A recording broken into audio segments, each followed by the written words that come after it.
podemos falar de muitas coisas e vamos falar muito sobre isso. Você vai na loja, você liga a televisão, você liga o seu celular, está mandando promoção de Natal, né? O tempo todo é Natal. E a gente não pode deixar de falar sobre o verdadeiro Natal, amém? O verdadeiro Natal é muito importante colocarmos no nosso coração. Pastor, o que é realmente o verdadeiro Natal? Obrigado, irmão, Deus abençoe. E para isso eu queria que você abrisse em Isaías, tá? Isaías capítulo 9, versículo 6. Vamos lá para Isaías capítulo 9, versículo 6. E Deus tem uma palavra. Isaías capítulo 9, versículo 6.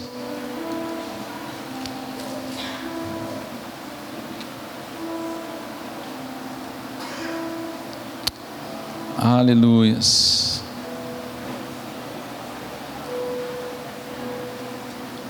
Isaías 9, 6. Eu vou ler aqui na versão clássica, mas você pode acompanhar também aí na versão mais moderna. Isaías 9, 6 diz o seguinte: porque um menino nos nasceu, um filho se nos deu, e o principado está sobre os seus ombros, e o seu nome será Maravilhoso Conselheiro, Deus Forte, Pai da Eternidade e Príncipe da Paz. Amém? Amém, igreja? Então, fala comigo, maravilhoso. Agora, se você for ver lá, o maravilhoso não tem vírgula nessa Bíblia, mas não tem na minha Bíblia aqui. Maravilhoso Conselheiro, Deus Forte, Pai da Eternidade, Príncipe da Paz. Fala comigo, maravilhoso, Conselheiro, Deus Forte, Pai da Eternidade, Príncipe da Paz.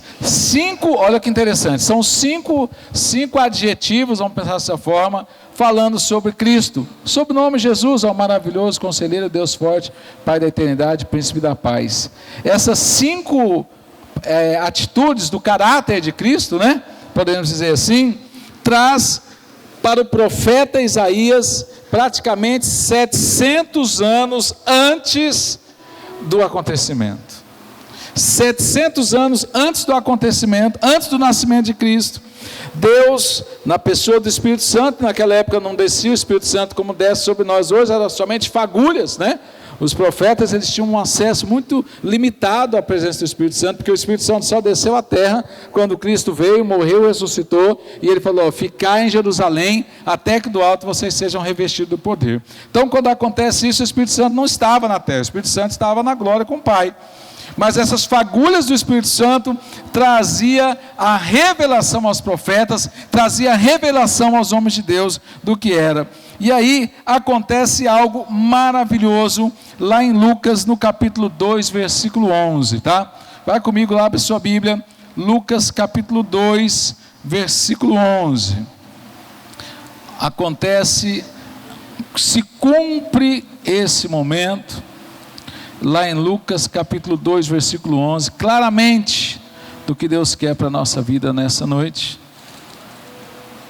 Aleluias. Lucas 2:11, e diz o seguinte, olha que palavra tremenda. Se você olhar o 8, Lucas 2:8, olha o que está dizendo, ó. Lucas capítulo 2, versículo 8. Ora, havia naquela mesma comarca pastores que estavam no campo e guardavam durante as vigílias da noite seu rebanho. E eis que um anjo do Senhor veio sobre eles, e a glória do Senhor os cercou de resplendor, e tiveram grande temor. E o anjo lhes disse: não temais, porque eis aqui vos trago novas de grande alegria, que será para todo o povo. Pois na cidade de Davi vos nasceu hoje o Salvador, que é o Cristo, o Senhor. E isto vos será por sinal: e achareis o menino envolto em panos e deitado numa manjedoura. E no mesmo instante apareceu com um anjo uma multidão dos exércitos celestiais, louvando a Deus e dizendo: glória a Deus nas alturas e paz na terra e boa vontade para com os homens. Fala comigo que está lá no telão, vamos lá todo mundo junto, 1, 2, 3 e... glória a Deus nas alturas e paz na terra aos homens aos quais Ele concede o seu... Essa é a palavra. Os anjos começaram a cantar glória a Deus nas alturas, paz na terra aos homens a qual Ele concede o seu favor. E isso faz a diferença para nós, na nossa vida. Por isso, nesse momento, põe a mão no seu coração, se você tem fé, se você crê que Jesus Cristo é o Senhor da sua vida, se você crê que Jesus nasceu, morreu, ressuscitou ao terceiro dia, está à direita do Pai, e intercede por mim e por você. Fale comigo nesse momento: Senhor Jesus, que nesta noite, o meu coração venha ser uma terra boa, uma terra pronta para receber a semente da Tua palavra, e que esta semente venha germinar, nascer, crescer e gerar fruto do Teu Espírito Santo sobre a minha vida. Você crê nisso, amém? Então essa palavra vai se cumprir na sua vida. Então acontece isso quando ele fala paz na terra e glórias a Deus nas alturas. Quando acontece isso, acontece a verdadeira, agora eu quero que a Pâmela me ajude nos slides, a verdadeira encarnação de Cristo. Acontece nesse momento uma encarnação do Cristo humano, tá? A encarnação do Cristo humano. É a primeira parte quando se fala isso. A encarnação do Cristo humano, aí está espiritual, tá? A encarnação do Cristo humano. Por que a encarnação do Cristo humano? Porque naquele momento acontece que a Bíblia fala que Jesus, ele foi concebido pelo Espírito Santo a Maria. Acontece aquela concepção espiritual, mas a palavra fala o quê? Que o verbo se fez carne. O verbo se faz carne e habita entre nós. Por exemplo, se nós estivéssemos lá no tempo de Jesus estivesse aqui no meio de nós de forma em carne e sangue, ele estaria aqui no meio de nós.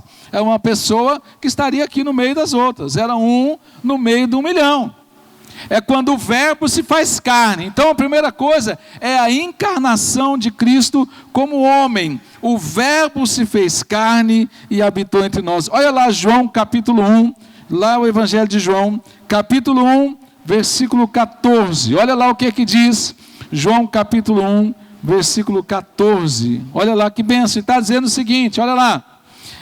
E o verbo, e se você for ver o verso 1 está dizendo o seguinte, ó: no princípio era o verbo, e o verbo estava com Deus, e o verbo era Deus. Na verdade, algumas palavras assim, olha, no princípio era aquele que era a palavra, e a palavra estava com Deus, e a palavra era Deus. O que é que Jesus fala lá em Apocalipse? Eu sou o alfa e o ômega, eu sou o princípio e o fim. Cristo é a própria palavra, é a palavra encarnada, é a palavra de Deus encarnada. Então, ele se faz carne, o verbo se faz carne. Em versículo 14, o verbo se fez carne e habitou entre nós, e vimos a sua glória, como a glória do unigênito do Pai, cheio de graça e de verdade. Olha só que coisa tremenda, quando Cristo veio sobre nós, andou no meio de nós sobre carne. A experiência dessa parte carnal que Cristo teve, porque ele foi carne. Cristo sentiu frio, sentiu fome, sentiu dor. Ele só não pecou. Mas ele teve todos os mesmos sentimentos que eu e você temos. Por quê? Cristo foi tentado, mas ele não pecou. Para que ele, entendendo, sendo o próprio Deus, só ele sabe o que é ser carne. Só Jesus é que sabe o que é ser carne. Nem um ser celestial sabe, nem os anjos, nem os principados, nem as potestades, nem demônios, nada, eles não têm noção o que é ser carne. Só Jesus sabe o que é ser carne. O próprio Deus vem e encarna. e tem a mesma experiência que a gente. Eu acho interessante quando você fica pensando assim, Senhor, mas aquele pessoal que faz trabalho, né, espiritual, e o Espírito baixa lá na pessoa, e come galinha preta, e bebe champanhe, faz aquele negócio todo lá, você fica pensando assim, não, o Espírito não come, o Espírito não sente sabor. O Espírito não sente o sabor das coisas. Você comeu hoje, né? Hoje com certeza a maioria comeu uma carninha assada, né? Que eu sei, uma macarronadinha, uma lasanha, né? Entendendo? A carne está cara, mas está todo mundo comprando carne do mesmo jeito. O pessoal está reclamando, mas está comprando, né? Esse saborzinho da carne, gente. Picanha, não vou nem falar picanha, que a maioria, ninguém comprou picanha, não vem com essa não. Comprou contrafilé, comprou fraldinha, né? Mas aquele saborzinho da carne assada, só Cristo provou, sabia? Nem os anjos do céu, nada, ninguém conhece, né? Porque Ele se tornou carne. Ele se tornou carne, assim como eu e você somos carne. Ele se tornou carne, para quê? E habitou entre nós, mas mesmo assim, cheio de graça e de verdade, e o unigênito, a presença do Pai sobre ele, era maravilhosa, mas ele era carne, ele se cansava, ele ficava nervoso. Lembra que ele ficou nervoso quando ele entrou lá no templo e viu que o pessoal tinha transformado o templo em um comércio total, uma abominação. Ele pega um chicote, começa a descer chicotada no povo, e virar e expulsar o povo. Olha, saiam da casa de meu pai, que vocês transformaram ele em comércio. E Jesus se irou naquele momento ali.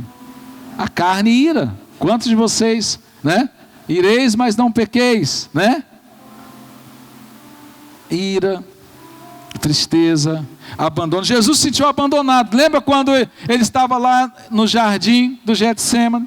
E ele pediu para os discípulos lá, falou, olha, eu estou angustiado até a morte, e eu preciso que vocês orem comigo. E a Bíblia fala que quando Jesus orou, Jesus chorou na presença de Deus. Aí ele voltou lá, os amigos dele estavam tudo dormindo. Aí Jesus olha para os discípulos e fala assim, gente, vocês não conseguiram orar nem uma hora comigo, nem uma hora podeis orar comigo. Eu estou aqui em angústia de morte. E nem uma hora vocês... Jesus naquele momento foi abandonado pelos seus amigos.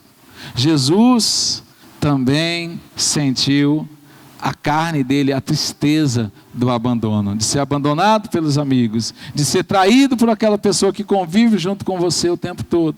Jesus passou por todas essas experiências, mas ele não pecou. A carne dele fazia com que ele tinha experiência, porque o Verbo se fez carne e habitou entre nós, cheio de graça e cheio de verdade. Então, havia necessidade dessa encarnação do Cristo humano. Então, por isso que ele sabe das minhas e das suas fraquezas. Só que ele fala o seguinte, fala, olha, no mundo tereis aflições, mas tende bom ânimo, porque eu venci o mundo. Por mais que nós sofremos tentações, pecados, e pecamos muitas vezes, mesmo assim nós somos injustificáveis diante do Pai.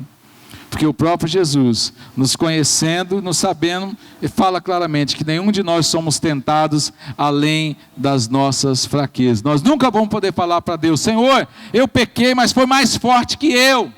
Foi mais forte. Não tem essa desculpa. Ninguém é tentado além da sua própria força.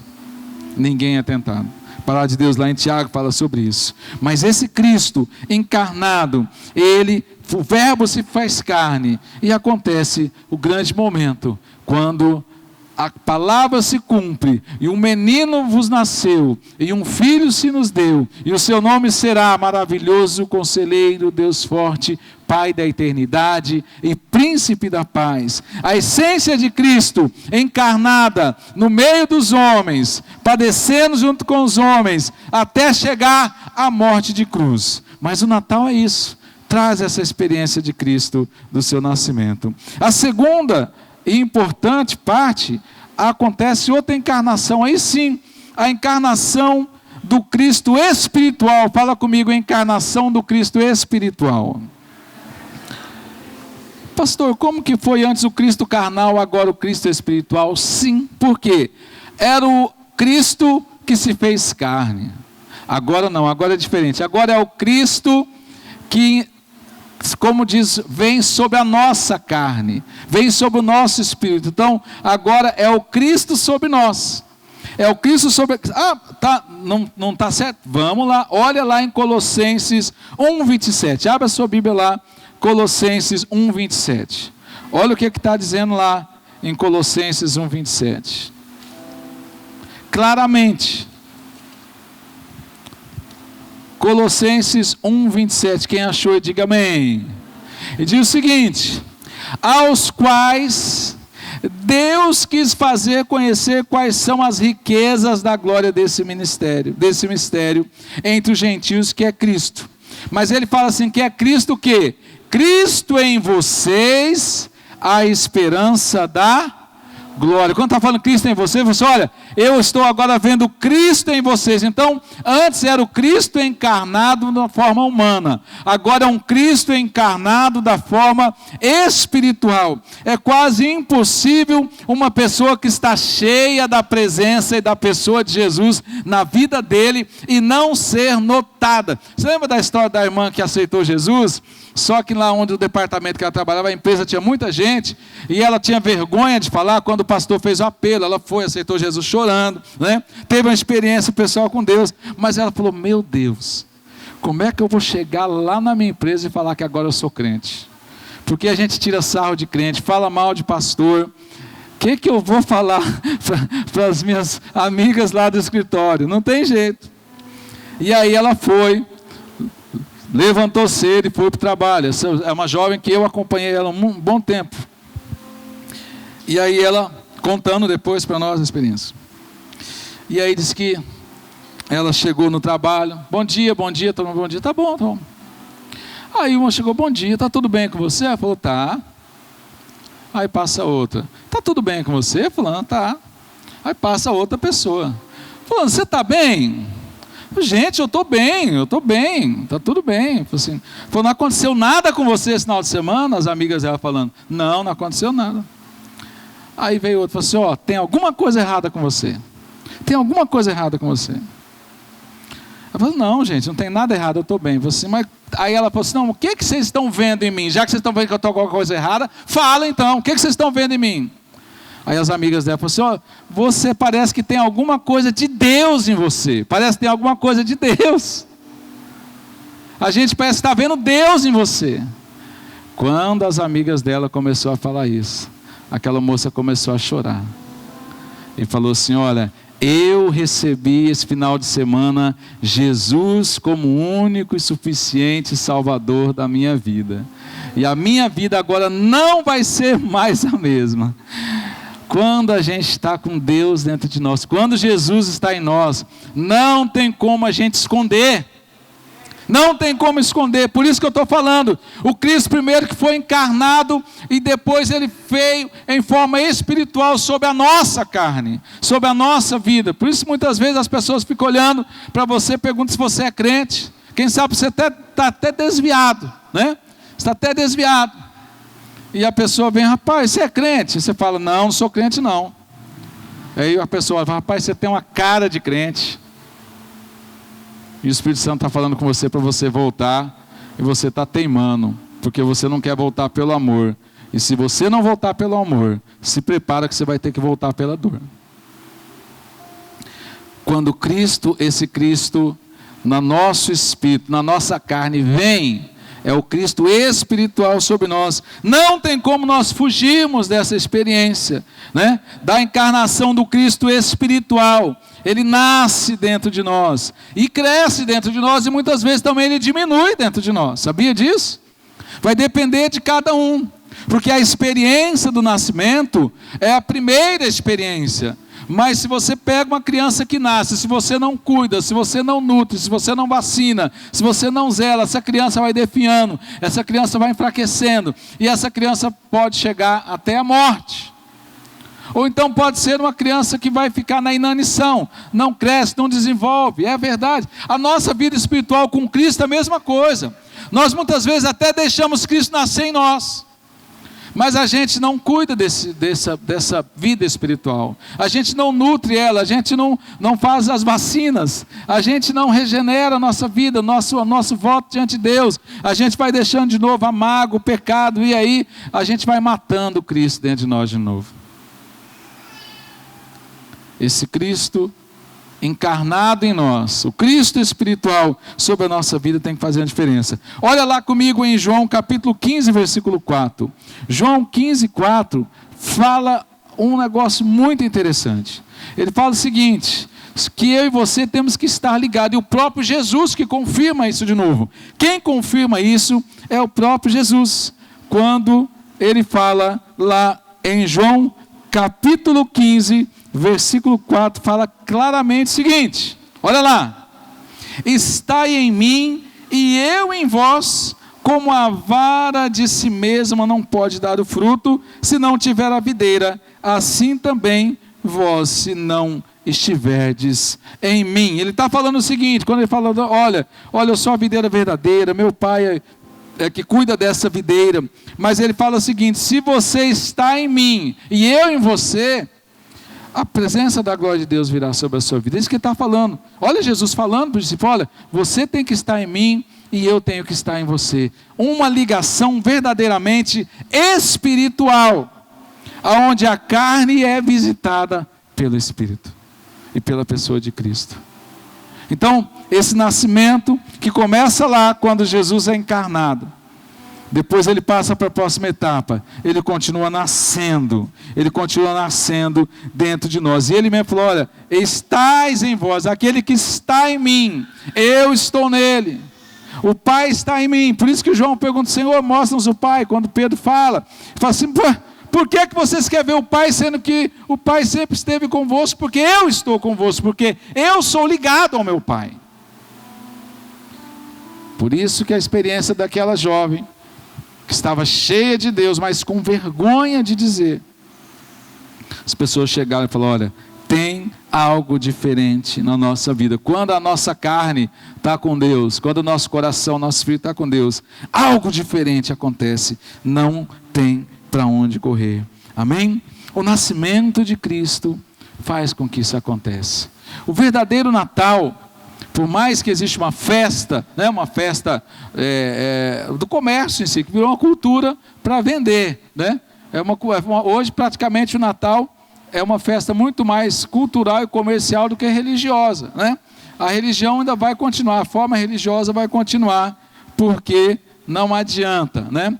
Não adianta, porque a nossa guerra não é contra principados e potestades. As fases vêm, mas a palavra ela permanece. Então você pode observar que são gerações, e não adianta. O Natal vai continuar sendo lembrado, sendo mostrado. Algumas igrejas até não comemoram o Natal. Não precisamos comemorar o Natal, porque realmente nós sabemos que a data não é a data certa, simplesmente só de forma cronológica, se você for pegar de forma arqueológica, jamais o Natal realmente aconteceu em dezembro, mas o nascimento de Cristo é um fato, a experiência da encarnação de Cristo é uma realidade, e Cristo nasceu há 2000 anos atrás, morreu, ressuscitou, está à direita do Pai, intercede por nós, não temos dúvida disso. Mas agora, o grande diferencial de tudo isso é quando a festa acontece em seu nascimento. Quando Jesus nasce,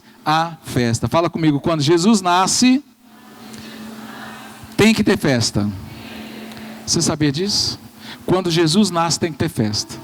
Por isso que quando aconteceu o nascimento de Cristo, acontece o quê? Acontece o momento que Jesus nasceu e parece que só foi lá no cantinho, num curral, né, junto com os animais.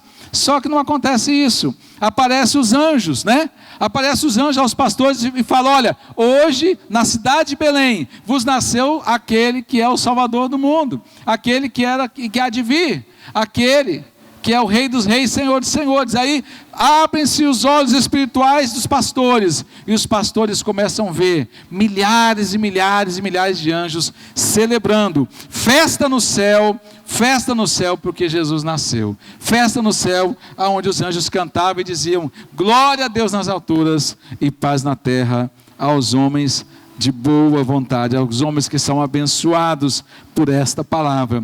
Quando acontece isso, gente, essa festa constante do nascimento de Cristo é o verdadeiro Natal. Não adianta, essa festa é constante. Olha, abra comigo a Bíblia na sua Bíblia em Lucas capítulo 2, versículo 11. Lucas 2:11, nós já lemos.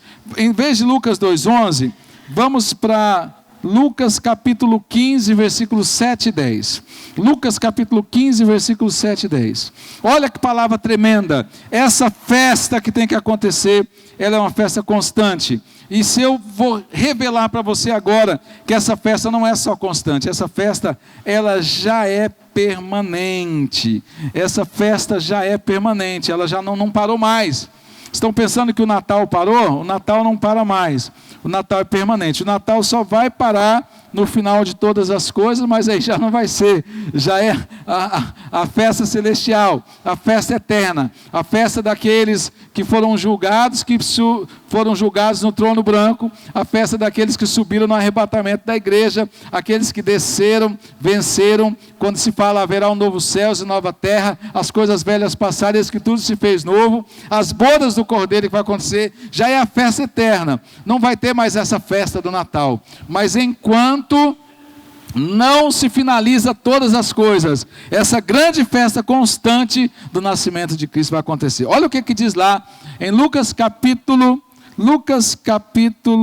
16, né? Lucas capítulo 15, versículo 7, está dizendo o seguinte, claramente, digo-vos, Jesus falando, mais uma vez é Jesus, digo-vos que assim que haverá alegria no céu, por um pecador que se arrepende, mais do que por 99 justos que necessitam de arrependimento.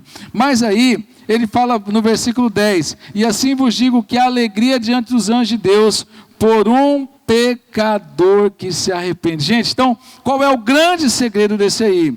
Fala comigo assim, o verdadeiro Natal é o nascimento de Jesus na minha vida. Esse é o verdadeiro Natal. O verdadeiro Natal não é 25 de dezembro. Quando Jesus nasceu, houve festa.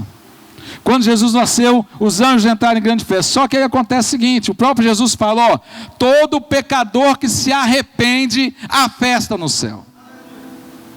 Então essa festa já é constante, porque vamos aqui em 24 horas, o mundo tem 24 horas, mas enquanto a gente estava aqui pregando, pessoas estão aceitando Jesus numa igreja, na outra, o mundo vai parando, o mundo todo, é 24 horas pessoas aceitando Jesus, é 24 horas os missionários nas aldeias indígenas, os missionários na África, os missionários no deserto, em todo lugar, a cada segundo, eu não tenho dúvida disso, que a cada segundo uma pessoa aceita Jesus como Salvador no planeta Terra. Então os anjos já não têm mais descanso, os anjos já estão num louvor permanente, de repente eles fazem um revezamento lá, a gente não sabe como funciona, mas a festa já é permanente, porque o verdadeiro Natal é quando um pecador se arrepende, quando deixa verdadeiramente Cristo nascer na vida dele, aí sim há essa festa, aí os anjos fazem festa. Então eu tenho certeza, já existe uma festa permanente, uma festa constante do nascimento de Cristo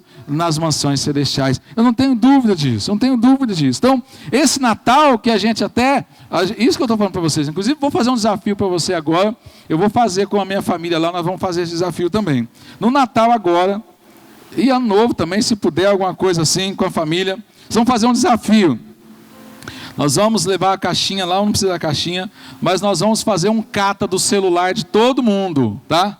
Por 1 hora, todo mundo sem celular, tá entendendo? Você vai reunir sua família lá, é um almoço, é uma janta, gente, 1 hora, né? Tem algum lugar que negocia meia hora, né? Meia hora, entendendo?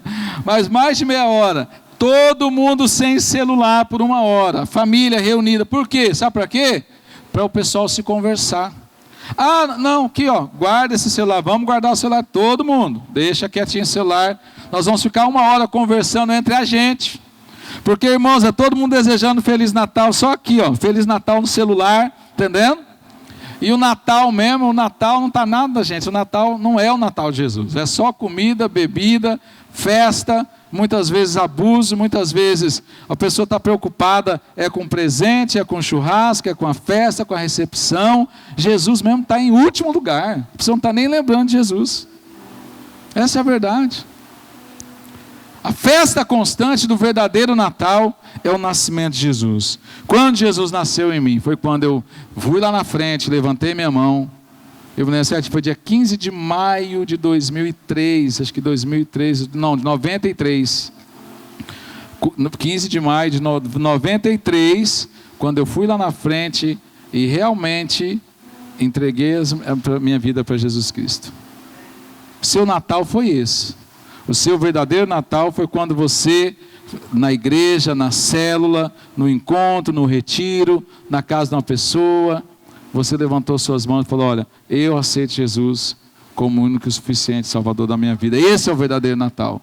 O resto é comércio, tem que ter uma data específica para lembrar, é bom, é uma oportunidade, não adianta, né? Eu falei na TV lá, o pessoal, né, na TV está aquele clima natalino e tal, aí o pessoal, pastor, o que adianta esse clima natalino? Passa o ano todo pecando, aprontando, né, brigando, mas aí chega no final do ano, quer fazer bem. Eu falei, gente, graças a Deus que ainda tem isso. Você já imaginou se nem esse dia tivesse? O pessoal já não dava nem a pausa, né? Nem a pausa, né? Ia direto, né? Não, tem que dar essa pausa e a oportunidade de falar de Jesus. Oportunidade que as pessoas têm, até os que não creem, né? Até os que não creem acabam recebendo essa palavra, trazendo todo o propósito de Deus para a nossa vida. Então, o nascimento de Cristo na sua vida é que é o verdadeiro Natal. O resto é crendice popular, conto de fadas, comércio, história para boi dormir. Essa é a verdade. Religiosidade, essa é a verdade. Porque o verdadeiro Natal só vai ser Natal se você deixou Jesus nascer em você. Se Jesus nasceu em você até agora, você não tem nem como comemorar Natal. Porque se Jesus voltar hoje, você fica. Jesus voltar hoje, você fica. Jesus não está em ti. Quando deixamos Cristo nascer em nós, comemoramos verdadeiramente o nascimento dele na nossa vida. E Jesus fala para Nicodemos: ó, se você não nascer de novo, você não vai herdar o reino dos céus. Tem que nascer de novo. Tem que nascer de novo. E é muito importante. Amém? Agora, toda vez que tem um nascimento, gente, toda festa de aniversário tem que ter presente, né? Tem que ter presente na festa de aniversário. Eu gosto dessa frase, né? Porque a festa ela tem que ter presente. O que eu vou levar para uma festa de aniversário, né? O que eu levo para uma festa de aniversário? Quando você vai numa festa, né? É comum o quê? O que é comum levar para a festa de aniversário, né, pessoal? Presente, tá joia? É presente. Tem na noite de Natal, nas nossas festas de Natal, tem o presente, né? O pessoal lá da família lá está querendo fazer um amigo, tal do amigo da onça, né? Amigo da onça. Aí quando eu vi como é que funciona o amigo da onça, falei, gente, isso aí vai dar boletim de ocorrência, vai dar BO. Né? Vai dar BO esse amigo da onça, né? Eu falei, como é que é esse negócio? Não, a gente não vai trocar os presentes, vai ter um amigo da onça. Eu falei, então tá bom. É bom que todo mundo vai ser tratado, né, na área do perdão. Todo mundo vai ter que ser tratado. Você sabe, Valci, como é que é o amigo da onça? Então todo mundo vai ter que ser tratado lá na família. Eu falei, não, vamos. Se precisar, a gente já ora pelo povo lá, né? Não tem problema, né? Não é fácil, mas acontece algo maravilhoso. É comum levar a uma festa de aniversário o que, gente? Presente. Quem é que gosta de ganhar presente aí? Diga amém. Irmãos, é bom ganhar presente, não é? É muito bom, né? É bom também dar presente. Quem gosta de dar presente aí? Diga amém. É gostoso dar presente também, né?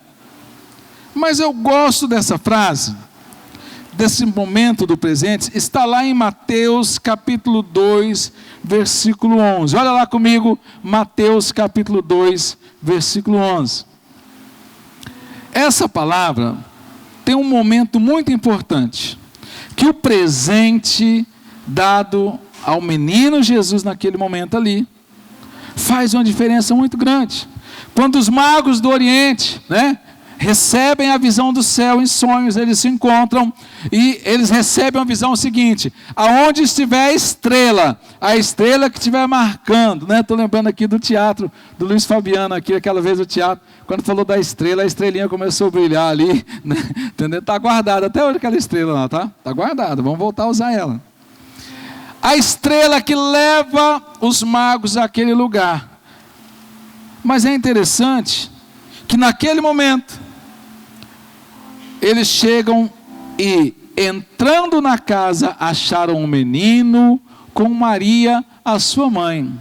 E prostrando-se, o adoraram e, abrindo seus tesouros, lhe ofertavam dádivas, presentes. E o presente era ouro, incenso e mirra, né? E sendo por divina revelação avisados sonhos para que não voltassem junto de Herodes, partiram da terra por outro caminho. Por quê? Porque Herodes falou: vocês vão lá, adoram o menino e voltam me falando onde está, que eu também quero adorar. Não, na verdade Herodes queria matar o menino. Herodes queria matar o menino.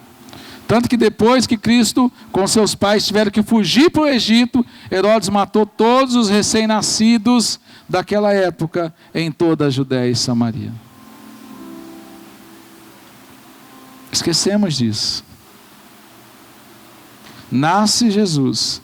Quando nasce o Filho de Deus, quando é encarnado verdadeiramente, concebido verdadeiramente, os principados e potestades das trevas já entram em total conluio, em total plano de destruição para exterminar o Salvador do mundo, para que não se completasse o ciclo dos 33 anos, para que a morte de cruz trouxesse para mim e para você salvação. E por causa disso, todos os recém-nascidos daquela semana, em Israel, em Jerusalém ali, em Belém, foram assassinados pelo Império Romano, pela ordem de Herodes. Porque havia uma necessidade de destruir o Cristo, mas ele falou: não tem jeito, eu só vou na hora que meu pai preparou. Nesse momento aquele presente vem. Agora, olha o presente, fala comigo, os 3 presentes que Cristo recebeu. Fala comigo: ouro, incenso e mirra. Tá bom, pastor, então vamos ler. O que é o ouro? Gente, o ouro, está lá no telão, o ouro é o quê? O ouro era o presente dos reis, simbolizava todo rei, para ser rei tinha que ter ouro. O alto, o máximo do metal, e continua sendo o metal mais precioso da terra. A coroa de um rei tem que ser de ouro, a coroa de um príncipe é de prata, da princesa é de prata, da rainha é ouro, do rei tem que ser de ouro. Então, primeiramente, aquele menino recebe o ouro, porque aquele menino um dia, ele já era rei, mas ele seria rei, já seria recebido como rei. Por isso que fala assim: olha, levantai, ó portas, as vossas cabeças, e os portais eternos, porque entrará o Rei da Glória. Aí o salmista fala: quem é esse o Rei da Glória? O Senhor dos Exércitos. Ele é o Rei da Glória. O menino recebe a confirmação do ouro como rei. Depois o incenso. Incenso, naquela época, os sacerdotes que tinham acesso ao incenso no templo. O menino Jesus recebe incenso, simbolizando, querendo ou não, o propósito de sacerdote que Cristo seria, que a partir do momento, depois que o véu do templo se rasgava, lembra da morte dele? O véu do templo se rasgou, não havia mais separação entre o santo dos santos, todos tinham acesso, mas agora não tinha mais sacerdote, porque Jesus Cristo é o nosso rei e sacerdote. Ele é rei e sacerdote. Ele recebe essa revelação naquele momento, porque os únicos que tinham acesso ao incenso, para levar o incenso à presença de Deus no templo, era o sacerdote. O menino Jesus recebe o incenso, simbolizando o sacerdote, porque seria marcado como rei e sacerdote. Pastor, e a mirra? Vamos lembrar aqui da mirra. A mirra é um perfume, é de uma árvore extraída do deserto da África, e ele dá, é como, lembra daquele, quem já teve aquele almíscar, né? Aquele perfume, que é aquele óleo que gruda, né? Que gruda, eu imagino assim como um óleo de copaíba, entendeu? Né? Aquele óleo de copaíba, perfumado, que onde você passa, gruda, né? Entendeu? Mas a mirra é um produto caríssimo da época, mas era um produto usado. Por que simboliza o profeta? Porque o profeta é aquele camarada que ele não vem para passar a mão, ele vem para falar a verdade. O profeta sobe um monte, e quando ele desce o monte, ele não vai no povo, ele vai direto no rei. O profeta é o único que tem autoridade para chegar no rei e estender o dedo na cara do rei e falar assim: assim diz o Senhor. Nós temos que tomar muito cuidado. Profeta não é para ficar bajulando o rei, né? Não é para ficar bajulando o rei. Profeta não é para ficar, né? Muitas vezes os pastores, igrejas, né? Bajulando o político, bajulando isso. Não. Profeta não é para isso. Profeta é para chegar na cara do presidente, na cara do governador, na cara do prefeito e falar assim: meu filho, conserta a sua vida, camarada. Quando o profeta subiu o monte e descia, ele ia lá no rei. Ele nem falava com o povo. Ele resolvia o negócio. Jesus, rei, sacerdote e profeta. A mirra era para perfumar, era para marcar, mas também a mirra era um produto tão forte que ele até curava. Curava infecção, curava inflamação. Por isso que eu lembrei agora, tipo como se fosse um óleo de copaíba, né? Óleo de copaíba você passa no machucado, você bebe com mel, não sei o que, o negócio faz a obra, né? Entendeu? Um profeta, muitas vezes ele tem que marcar, ele tem que mostrar onde está errado. Mas um profeta também, ele vem com cura. Jesus vem com tudo isso. A soberania dele, o sacerdócio dele, e sendo o profeta, o último profeta, aonde ele veio e fala: eu sou o alfa e o ômega, eu sou o princípio e o fim, e fala claramente todas as coisas. Lembra que ele fala: Senhor, como que vai acontecer no final de todas as coisas? Ele fala assim: olha, a ciência vai se multiplicar, a ciência vai se multiplicar, a iniquidade vai se multiplicar, o amor de muitos vão falhar. O próprio Cristo vem como profeta diante de João e mostra para ele em Apocalipse tudo o que vai acontecer. Rei, sacerdote e profeta foram os presentes que esse menino ganha naquele momento. Agora, que presente você traz para Cristo? Que presente você consegue entender que você pode presentear o Rei dos Reis? É comum em uma festa de aniversário levar presentes, mas será que ao invés de nós levarmos presentes para Cristo, a gente muitas vezes só está cobrando? A gente só está cobrando. Qual presente você traz para Cristo nesse Natal? Qual o presente? A gente olha para Cristo apenas como alguém que só resolve os nossos problemas, não é verdade? Tem até aquela frase que fala assim: olha, se Deus está demorando, né? É porque Ele está caprichando. Só que tem o seguinte, gente: se a Bíblia fala que todas as coisas já foram feitas desde o início, desde o começo, na verdade, Deus não está demorando para fazer com que para fazer a obra dele venha sobre a sua vida. Não, de repente ao contrário, de repente Deus a obra para acontecer na sua vida já está pronto, o milagre já está pronto. Deus não está preparando o milagre, Deus está preparando você. Deus está preparando você para receber o milagre. Tem coisas que nós estamos querendo de Deus, mas nós ainda não temos capacidade para receber, essa é a verdade. Porque nós temos que chegar diante dele, assim como aqueles magos, se prostrar diante dele, oferecer presentes. Pastor, qual é o melhor presente que você poderia dar para Cristo nesse Natal? Eu não esqueço de uma situação que aconteceu comigo quando eu era criança. Eu tinha acho que 9 anos. E eu queria dar um presente para o meu pai. E eu era uma criança muito obediente, irmãos. Eu era uma criança muito obediente. Eu entrava na frente dos carros, né? O meu pai, para ter ideia, eu era uma criança tão imperativa que o meu pai amarrava minha perna